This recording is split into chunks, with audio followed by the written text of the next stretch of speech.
On the 28th of July, Ripple announced the launch of RippleNet's first live on-demand liquidity or ODL service implementation in Japan. This is a major stride ahead for Ripple as a company and most notably, in the Ripple SEC lawsuit. How does Ripple's new service undermine SEC argument in the lawsuit? Stay tuned till the end of the video and find out. And guess what, we are giving away $25 towards the end of the month to a random subscriber to help them start their XRP journey. To enter the giveaway, all you have to do is like the video, subscribe to the channel and comment your thoughts on XRP in the comments section. Welcome XRP Army. Let us grow the XRP Lab community by hitting that like button and subscribing to our channel. Ripple's first ODL, launched on the 28th of July in Japan, is in fact a collaboration with two prominent fintech companies. One is SBI Remit Company, Limited, the largest money transfer provider in Japan. SBI Remit is a subsidiary of SBI Fintech Solutions and happens to be one of the largest money transfer companies in Japan. It provides a secure and easy method for international money transfer. These transactions are completed within 10 minutes. The other collaborator is Coins.ph, a top mobile wallet service in the Philippines. With Coins.ph, users can access a mobile wallet that enables them to avail financial services like sending and receiving remittances, online bill payments, digital currency, etc. Coins.ph is regulated by the Bangko Sentral ng Pilipinas, BSP. Apparently, it is the only blockchain-based company in Asia to hold both virtual currency and electronic money issuer licenses from a central bank. This move by Ripple set the stage to encourage adoption of crypto-enabled services in the region. By using the digital asset XRP to eliminate pre-funding, the collaborating companies can also free up capital and expand their own payments businesses. Driven by long-term growth trends of foreign workers and cross-border e-commerce in Japan, there is an expected increase in low-value, high-frequency remittances. The Filipino diaspora is currently the third largest in Japan. In the year 2020, remittances from Japan to the Philippines sent by the Filipino diaspora added up to almost $1.8 billion. A major disadvantage these workers have is the high cross-border transaction fee. Japan has one of the highest cross-border payment fees in the world. The World Bank says that in Japan you would have to pay an average cost of 10.5% for remittances, while in other G8 countries, the average cost of sending remittances is only 5.92%. The launch of this ODL marks a significant step for Ripple looking to profit from the $1.8 billion that the yearly remittances from Japan to the Philippines generates. ODL via Ripple's RippleNet cross-border payment service allows firms to transfer these remittances from one fiat currency to XRP and from XRP to another currency. This move is followed by Ripple's expansion in Asia after acquiring a 40% stake in cross-border payments firm Tranglo in March 2021. Ripple's CEO Brad Garlinghouse tweeted that he is hugely excited about the new ODL corridor in Japan, one of Ripple's largest markets. In the tweet, he expressed his observation that the Asia-Pacific region is ready for a crypto-enabled future. Nobuo Ando, the representative director of SBI Remit, said that there is great potential not only in leveraging blockchain technology to transform the way payment transactions are made, but also in how the businesses are managed by unlocking trapped capital. He also said that the launch of ODL in Japan is just a beginning, and the objective is to push into the next frontier of financial innovation, beyond real-time payments to other parts of the Southeast Asian regions as well. This collaboration is a part of Ripple's massive growth in the Asia-Pacific region overall.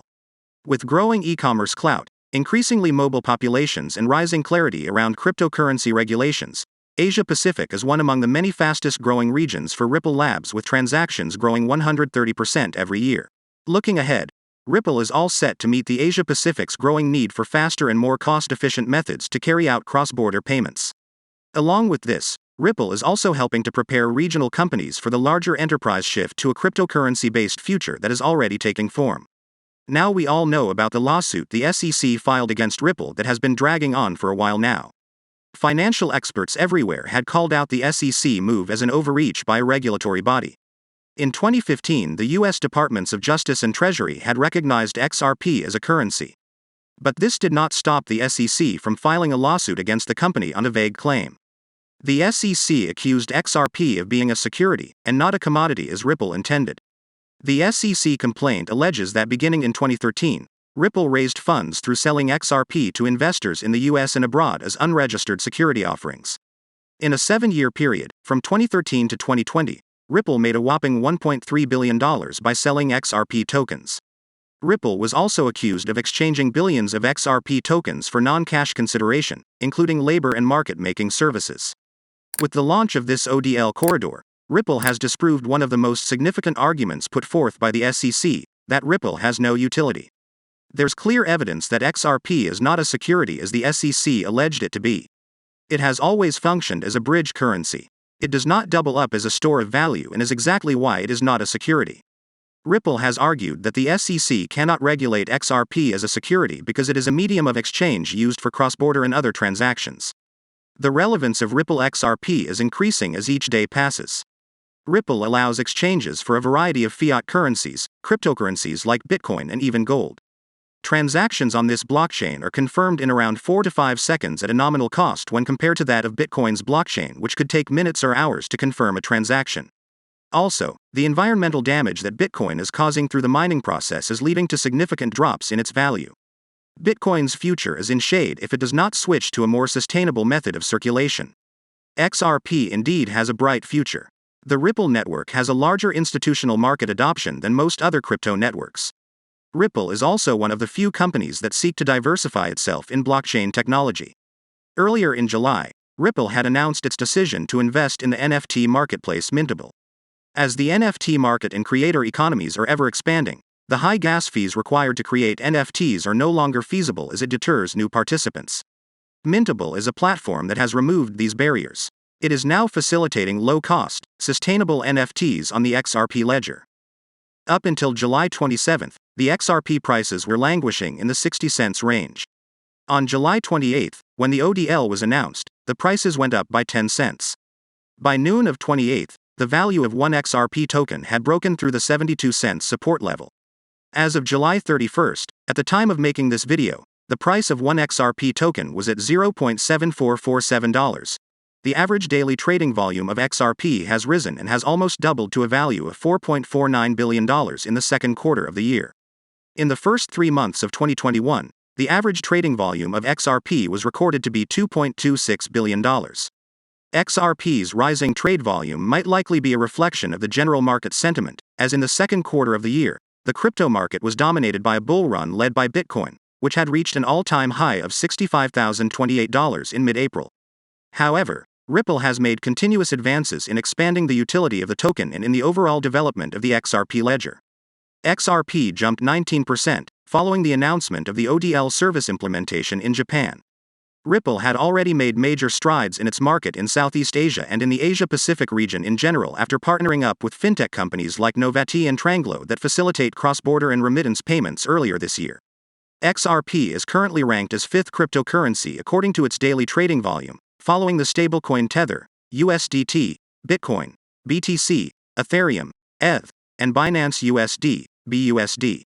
On June 14, a presiding judge on the Ripple SEC lawsuit gave a nod to the SEC request to extend the deadlines to investigate Ripple's documents by 60 days.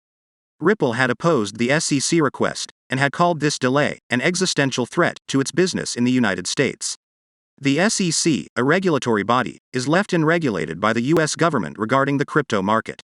Until the government formulates a solid framework for cryptocurrency to operate, financial regulatory bodies like the SEC would continue to perpetrate the overreach of their authority. However, the lack of regulatory clarity in the US couldn't prevent the company from expanding its possibilities in the markets of Asia and Japan. Are you an XRP holder? Let us know in the comments. Kindly note that the prices of cryptos frequently change, so by the time you watch this video, it might have changed to a whole different value. The information provided in this video does not constitute investment advice, financial advice, trading advice, or advice of any other sort, and you should not treat any of the content as such. The content in this video is for educational purposes only and hence should not be considered as financial advice. Do conduct your own research and consult your financial advisor before making any investment decisions. If you would like to know more about XRP, we have got 2 more videos waiting for you on the end screen to check out. Make sure to subscribe to XRP Lab and give this video a thumbs up. Thank you so much for watching till the end. See you in the next video, my friend.